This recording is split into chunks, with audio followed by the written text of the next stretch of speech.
Hi, and welcome back. This section is based on the knowledge that you acquired previously, so if you haven't been through it, you may have a hard time keeping up. Make sure you have seen all the videos about confidence intervals, distributions, z-tables, and t-tables, and have done all the exercises. If you've completed them already, you are good to go. Confidence intervals provide us with an estimation of where the parameters are located. However, when you are making a decision, you need a yes or no answer. The correct approach in this case is to use a test. In this section, we will learn how to perform one of the fundamental tasks in statistics, hypothesis testing. Okay, there are 4 steps in data-driven decision-making. First, you must formulate a hypothesis. Second, once you have formulated a hypothesis, you will have to find the right test for your hypothesis.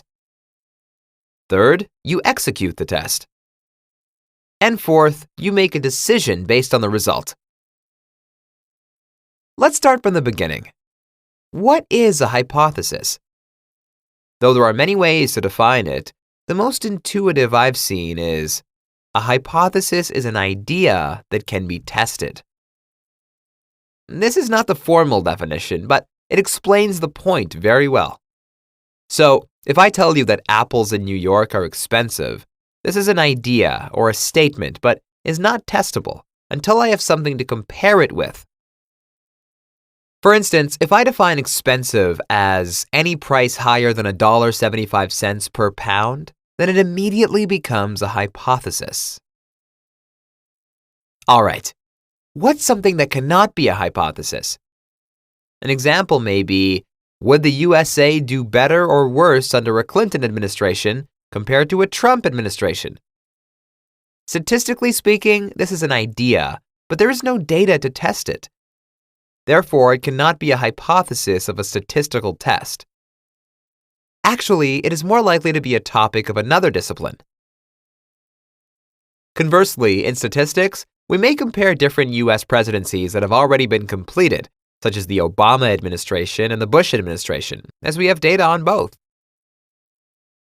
All right, let's get out of politics and get into hypotheses. Here's a simple topic that can be tested. According to Glassdoor, the popular salary information website, the mean data scientist salary in the U.S. is $113,000.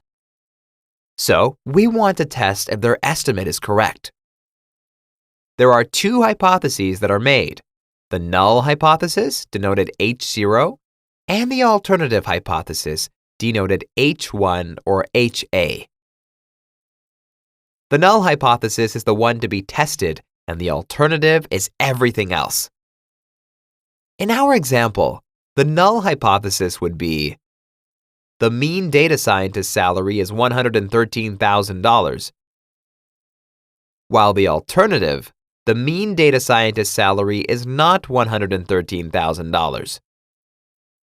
Now, you would want to check if $113,000 is close enough to the true mean predicted by our sample. In case it is, you would accept the null hypothesis.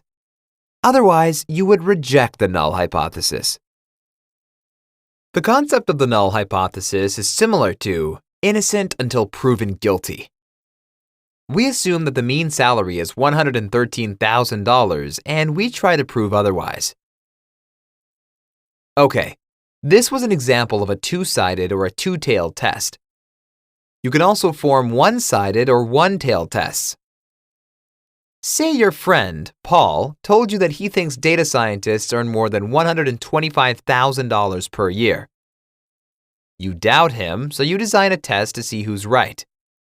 The null hypothesis of this test would be, the mean data scientist salary is more or equal to $125,000. The alternative will cover everything else. Thus, the mean data scientist salary is less than $125,000. It is important to note that outcomes of tests refer to the population parameter rather than the sample statistic. So, the result that we get is for the population.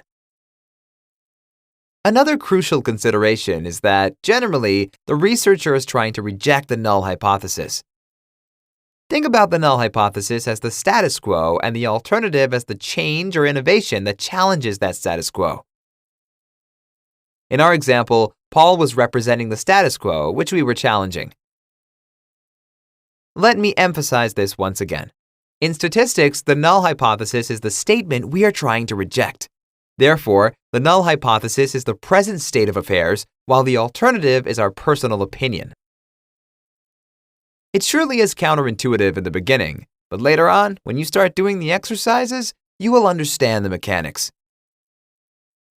Okay, after this lecture, there will be a detailed comment on these two examples. In addition, make sure you complete the quiz questions so you become confident with forming hypotheses. Thanks for watching.